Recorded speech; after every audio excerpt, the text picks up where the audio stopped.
So I suppose I'll start off with that question. What is 8.3 million rand going to be used for Sacoil? Well, actually, it's a small issue, and the issue is really of these new shares is really aligned to the $25 million performance bond that we recently posted in relation to an asset that we have in Nigeria, OPL 233. So it is a part contribution to the transaction cost that we incurred, but in essence, it's really an issue as part of a legacy obligation we had to Yorkville. When is oil production going to start at, as you say, OL 233? Because this has been some time coming. Obviously, it's hit sentiment around the share. So where are you in progress with regards to that key oil stake?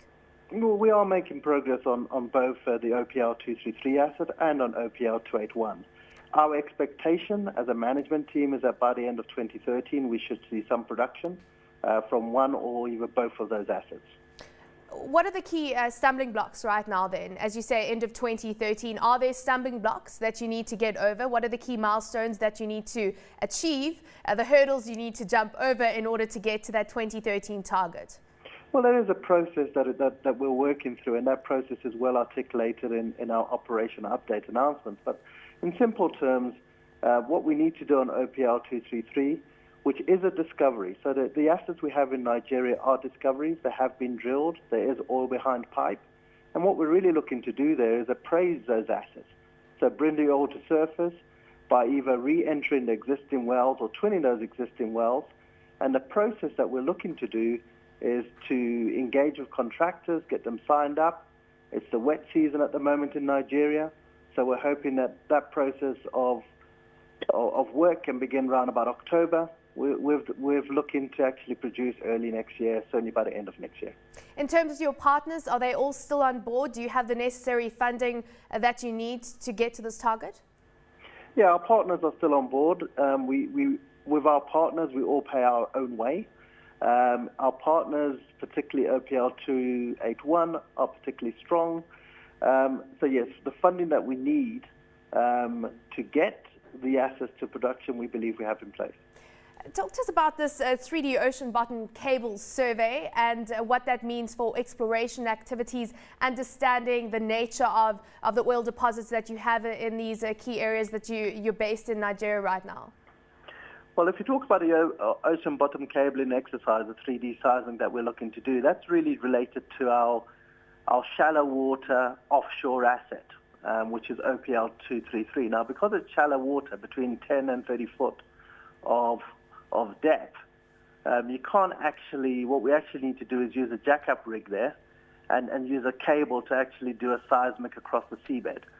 And that would give us a better understanding of the entire acreage that we have, which we don't have today.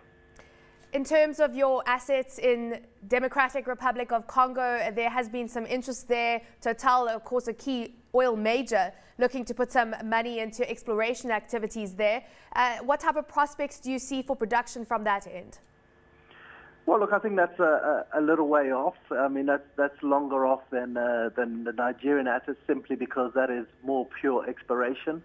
But having said that, we've got a very strong partner in Total. And what we're looking to do is to get a well drilled, certainly by the end of 2013, early 2014. And that should then tell us about the prospectivity of the DRC. But what we mustn't forget is the success that's been established on the Ugandan side. And there is no geological difference between Uganda and the DRC. So we are hopeful that the same success that's been found on the Ugandan side will find its way into the DRC side as well. As you say, it has been a tough time. It's hit the sentiment around the stock. It's been horrendous performance from that end. How do you win back? Confidence? Because this, of course, as you say, is a milestone in order to reach the 2013 production target. You're still sitting on a loss, 89.7 million rand loss for this 2012 year. So tell us about how you restore confidence from the stock market in the prospects for Sacoil. Well, I think the confidence comes from actually progressing on the assets that we have. So there's two things that are very key in my mind, at least. One is making progress on the assets that we currently have, but secondly, also trying to do a transaction that maybe talks to production. because one of the key things that I guess the market wants to see out there is production and cash flow. So from my management team's point of view, we're driven to actually demonstrating progress on our current assets and working towards getting a producing asset, and with that we'll hope to restore the confidence. Robin, thank you so much for joining us today. Thank you for delving into the prospects on that end.